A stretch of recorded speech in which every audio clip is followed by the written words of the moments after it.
जहाँ भी घटना हुई आप देख लीजिए, घटना के तुरंत बाद मामले का उद्भेदन हुआ, कौन अपराधी है उसकी पहचान हो गई, उसकी गिरफ्तारी हो गई, कार्रवाई हुई। चुनौती के रूप में पेश किया था अपने कोई चुनौती नहीं है, ठीक है, विपक्ष के लोग हैं तो अपनी राजनीति कर रहे हैं।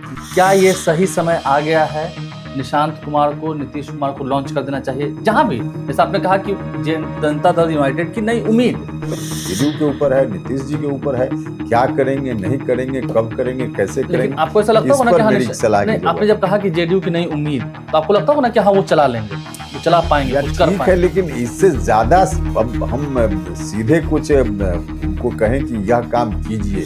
नकलची सरकार जो वो कह रहे हैं वही नीतीश कुमार कर रहे हैं, उनके ही सुन सुनकर वो कर रहे हैं। अब इस तरह की बात लोग सुनेंगे तो हंसेंगे ना।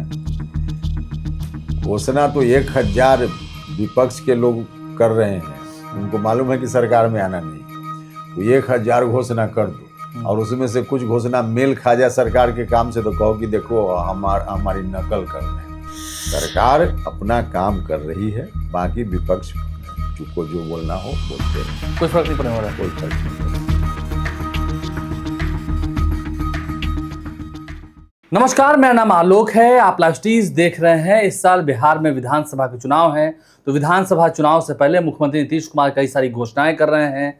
अब ऐसे में एक तरफ जहां विपक्ष नेता तेजस्वी यादव ये कह रहे हैं कि ये नकलची सरकार है, कई सारे महत्वपूर्ण एजेंडे हैं, उन पर हम बात करेंगे। वहीं SIR मतदाता सूची का जो पुनरीक्षण का काम हो रहा है, उसे लेकर भी विवाद बढ़ता जा रहा है। आज हमारे साथ जो खास मेहमान है इस इंटरव्यू में, परिचय के मोहताज नहीं हैं, पूर्व केंद्रीय मंत्री RLM के राष्ट्रीय अध्यक्ष उपेंद्र कुशवाहा जी हैं। बहुत स्वागत है साहब का। लंबे समय से बात हो रही थी, ये कहा गया कि पिछली बार जब 2003 में, हम अभी SIR की बात करते हैं, नीतीश कुमार पर भी आएंगे, स्पेशल इंटेंसिव रिवीजन का जो काम हुआ, फाइनल सूची भी जारी कर दी गई, आप लोग की पार्टी के पास भी आई होगी, क्या आप उससे संतुष्ट है? क्या यह सही काम मतलब ठीक से हुआ है? नहीं, देखिए, अभी तो ड्राफ्ट का पब्लिकेशन हुआ है ना। अब जो प्रक्रिया है निर्धारित, उस प्रक्रिया के तहत कोई भी इस तरह की पड़ताल होती है तो उसके बाद ड्राफ्ट का पब्लिकेशन होता है, और लोगों को ऑब्जेक्शन देना हो तो ऑब्जेक्शन देने का एक ड्यूरेशन टाइम पीरियड होता है। तो 1 अगस्त को ड्राफ्ट का पब्लिकेशन हुआ है और 1 सितंबर तक महीना भर का समय है। जिनको भी अगर लगता है कि इसमें कुछ गलती हो गई है, किसी का नाम छूट गया है, किसी के नाम में गलती हो गई है, तो ऑब्जेक्शन लोग दे सकते हैं। ऑब्जेक्शन देने के बाद फिर फाइनल पब्लिकेशन होगा। अभी एकदम 100% यह कह देना कि फाइनल हो गया, फाइनल तो हुआ ही नहीं। इलेक्शन कमीशन ही कह रहा है कि ड्राफ्ट है, तो ड्राफ्ट के बाद फाइनल होगा।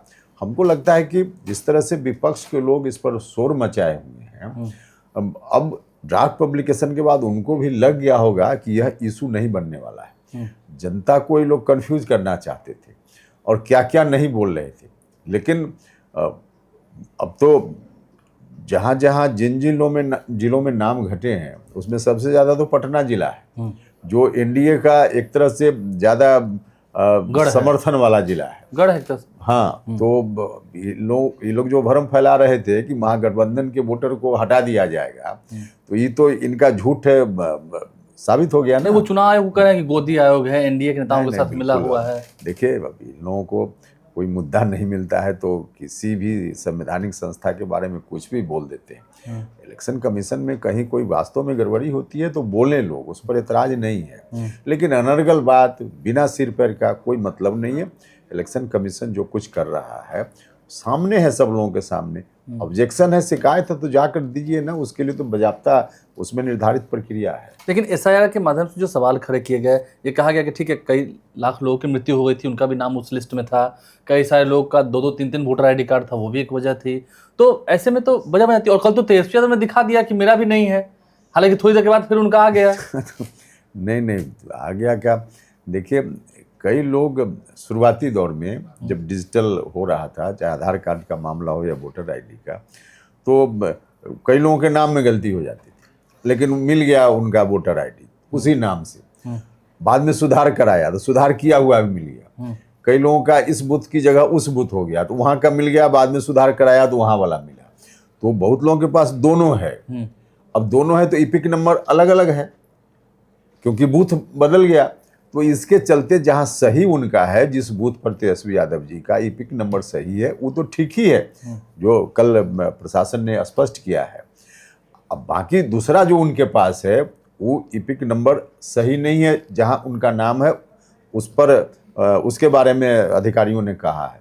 तो कन्फ्यूजन जानबूझकर फैलाने की कोशिश है, वरना कुछ भी ऐसा नहीं। आपके हिसाब से सही हुआ है एसआईआर जो काम हुआ है, जो इलेक्शन कमीशन की ओर से किया गया है, ये सही है, ये जरूरी था? ये ऑब्जेक्ट जरूरी, इलेक्शन कमीशन संवैधानिक संस्था है, उसको यह अधिकार है करने का, तो अपने दायित्वों का निर्वहन कर रहा है, तो कैसे कोई कहेगा कि आप क्यों कर रहे हैं। हाँ, इसमें सही 100% अभी नहीं है, इलेक्शन कमीशन भी नहीं कर रहा है, कह रहा है कि कहीं गलती है तो सुधार का समय है, आप दीजिए।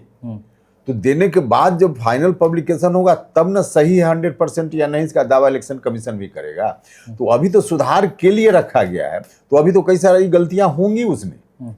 ऐसा कैसे कहा जा सकता है कि अभी गलती नहीं होगी? गलतियां होंगी, लेकिन गलती सुधारने के लिए तो 1 महीना का समय है। तो मतलब आप जो गांव कस्बों में लोग आपको देख रहे हैं, आपको कह रहे हैं कि हाँ अभी समय है, अभी कोई नाम कटा नहीं है?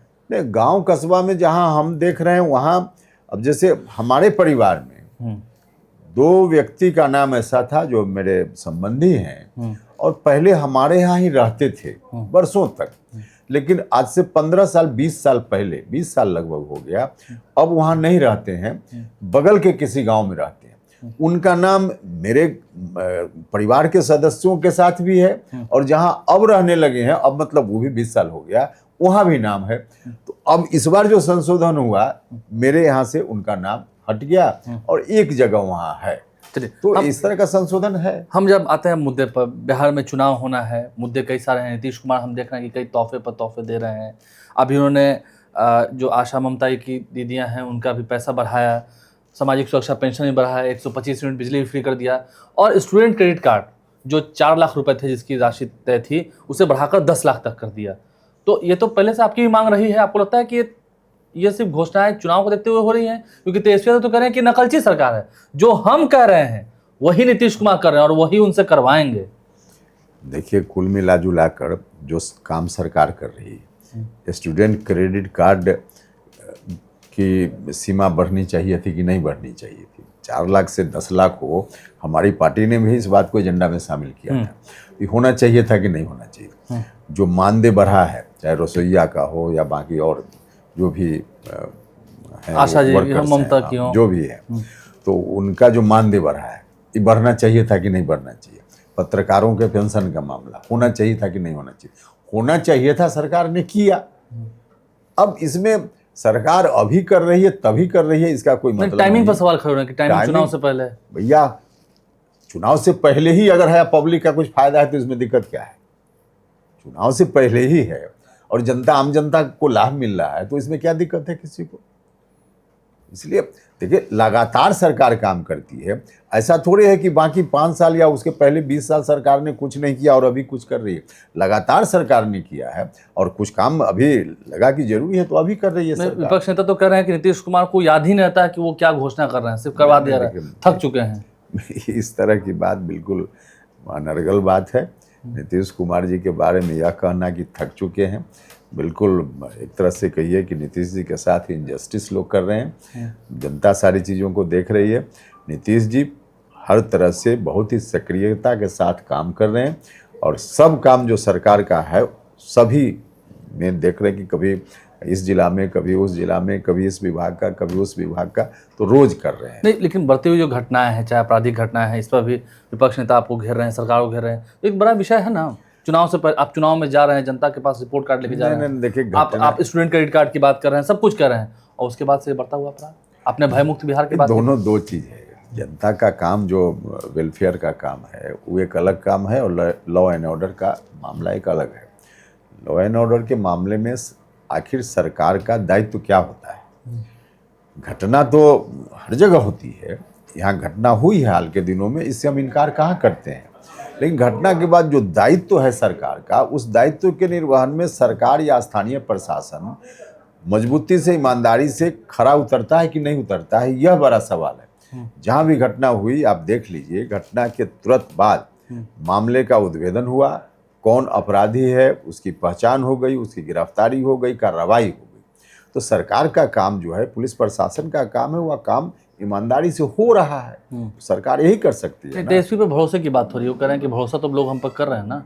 कोई भरोसा उनके ऊपर न आप अभी नहीं कर देख रहे रहे, हैं आप न चुनौती के करने रूप में वाले देख रहे हैं। हैं, चुनौती के रूप में तेजस्वी यादव को नहीं देख कोई रहे चुनौती नहीं है, ठीक है, विपक्ष के लोग हैं तो अपनी राजनीति कर रहे हैं, लेकिन कहीं से एनडीए के लिए चुनौती जैसी बात हो, बिल्कुल नहीं। अच्छा, एक सवाल, अंतिम सवाल यही है, बहुत दिनों से मामला अटका हुआ है आपके ट्वीट के बाद, ठीक है, हमने आपसे बिहार की बात जो हमारा कंक्लेव हुआ था उसमें भी पूछा था, क्या ये सही समय आ गया है निशांत कुमार को, नीतीश कुमार को लॉन्च कर देना चाहिए जहां भी, जैसे आपने कहा कि जनता दल यूनाइटेड की नई उम्मीद, ठीक है, आपने उम्मीद बताई, आप भी उनके चाचा तुल्य हैं, उनके अभिभावक तुल्य हैं निशांत कुमार के, वो मानते भी हैं आपको, तो ये सही समय आ गया है परिस्थितियों को अब समझते देखिए, यह काम मेरा नहीं है कि हम सलाह देना तो कोई आपका काम है। स्पेसिफिक सलाह हम नहीं दे सकते ना, कोई टाइम नहीं बता सकते ना कि क्या जेडीयू के अंदर कब डिसीजन लेना है, कौन सा डिसीजन लेना है। हमको जो बात कहनी थी हमने कही है, बाकी तो अब जेडीयू के ऊपर है, नीतीश जी के ऊपर है, क्या करेंगे नहीं करेंगे, कब करेंगे, कैसे लेकिन करेंगे, आपको ऐसा लगता इस होगा ना पर कि हाँ मेरी सलाह की नहीं, आपने जरूरत जब कहा कि जेडीयू की नई उम्मीद, तो आपको लगता होगा ना कि हाँ वो चला लेंगे, वो चला पाएंगे, या कुछ कर ठीक है, पाएंगे। लेकिन इससे ज्यादा अब हम सीधे कुछ उनको कहें कि यह काम कीजिए, हम कौन होते हैं कहने वाले। हम जेडीयू में नहीं हैं, जेडीयू से बाहर हैं, तो जेडीयू के अंदर का मामला है ना। हमको जितना कहा था हमने कहा, बाकी डिसीजन तो उनका होगा ना। अच्छा, एक और ये टैग लगता जा रहा है गांव में, तेजस्वी यादव जो कह रहे हैं नकलची सरकार, मैंने फिर अभी पूछा था, फिर कह रहा हूँ, नकलची सरकार, जो वो कह रहे हैं वही नीतीश कुमार कर रहे हैं, उनके ही सुन सुनकर वो कर रहे हैं। अब इस तरह की बात लोग सुनेंगे तो हंसेंगे ना। घोषणा तो 1000 विपक्ष के लोग कर रहे हैं, उनको मालूम है कि सरकार में आना नहीं, तो 1000 घोषणा कर दो और उसमें से कुछ घोषणा मेल खा जाए सरकार के काम से, तो कहो कि देखो हमारी नकल कर रहे हैं। क्या मतलब है इसका? सरकार अपना काम कर रही है, बाकी विपक्ष जो बोलना हो बोलते रहे, कोई फर्क नहीं पड़ने वाला। कोई फर्क नहीं पड़ेगा। उपेंद्र कुशवाहा जी हमारे साथ थे, बहुत शुक्रिया सर आपका हमसे इस खास बातचीत के लिए। चुनाव आ गया है तो चुनाव में खूब घूमना होगा, खूब दौरे होंगे, उपेंद्र कुशवाहा की व्यवस्था होगी, और इंडिया के मजबूत हिस्सा हैं, सीट शेयरिंग पर बात हो गई, सीट शेयरिंग पर अब बात होगी, अब बात होगी। चलिए, दबे जुबान में उन्होंने हंसते हुए कहा अब बात होगी, लेकिन अब बात होनी है। आप लाइव से बने रहें, हमारे चैनल को सब्सक्राइब कर लें, साथ साथ फेसबुक पेज भी लाइक करें। धन्यवाद।